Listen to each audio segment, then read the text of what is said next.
একটা ছবি, সে অর্থে মেগা স্টার কাস্ট নেই, কিন্তু দৌড়াচ্ছে, হেভি দৌড়াচ্ছে। ঠিক যেমন ছুট লাগিয়েছিল 2018 সালে মুক্তি পাওয়া স্ত্রী। রাজকুমার রাও ও শ্রদ্ধা কাপুরের সেই ছবির বিশ্বজুড়ে আয় হয়েছিল প্রায় 180 কোটি। এবার একেবারে খাপছাড়া মুঞ্জাও খেল দেখাচ্ছে বক্স অফিসে। অভয় বর্মা ও শার্বরী ওয়াগের এই ছবিতে কি কেরামতি আছে? এই ছবি মানুষের সেন্টিমেন্ট ছুঁতে পেরেছে। এই ইট কাঠের জঞ্জালে টার্গেটের জর্জরিত মনটাকে একটু টাইম মেশিনে নিয়ে যেতে পেরেছে। এই ছবি ফিরিয়ে এনেছে রূপকথার সোনার কাঠি। সেই যে দাদু দিদার মুখে শোনা ব্রহ্মদৈত্য শাকচুন্নির গল্পগুলো, মুঞ্জা এক দারুণ মুন্সিয়ানায় সেই সব উস্কে দিয়েছে। এখানে এক বাঙালির জাদুর ছোঁয়াও আছে। বাঙালির ব্রহ্মদৈত্যই মারাঠির মুঞ্জা।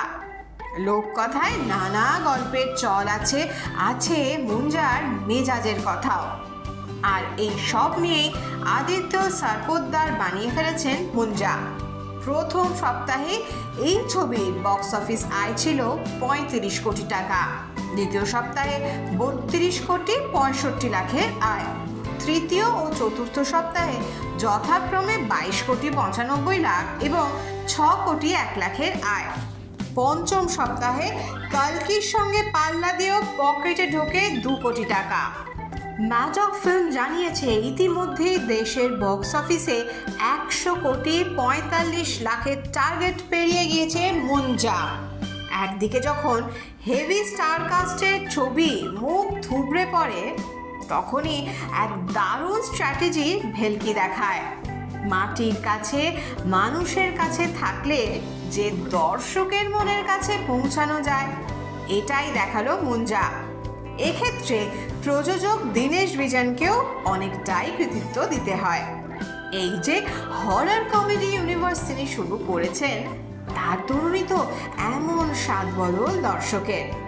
তবে এই ছবির আরও একজন হিরো আছেন, যার বুদ্ধির দৌড় আর হাত যশ ছাড়া এমন ভিজুয়াল এক্সপিরিয়েন্স হতো না সম্পূর্ণ। তিনি অনিকেত মিত্র। এই ছবিতে ক্যারেক্টার ডিজাইন, কনসেপ্ট আর্টিস্ট এবং স্টোরি বোর্ড আর্টিস্ট তিনি। মুঞ্জার এক বড় ডিসকভারি অবশ্যই অভিনেতা অভয় বর্মা। আসলে জাঁকজমকের আতিশয্যে হাঁপিয়ে ওঠা আমজনতা একটা ব্রেক চেয়েছিলেন, আর সেই ব্রেকটাই মুঞ্জা। আপনার এই ছবি দেখা হয়েছে? কেমন লেগেছে? শেয়ার করুন আপনাদের অভিজ্ঞতা আমাদের সঙ্গে। অপেক্ষায় থাকবো। এই সময় ডিজিটাল।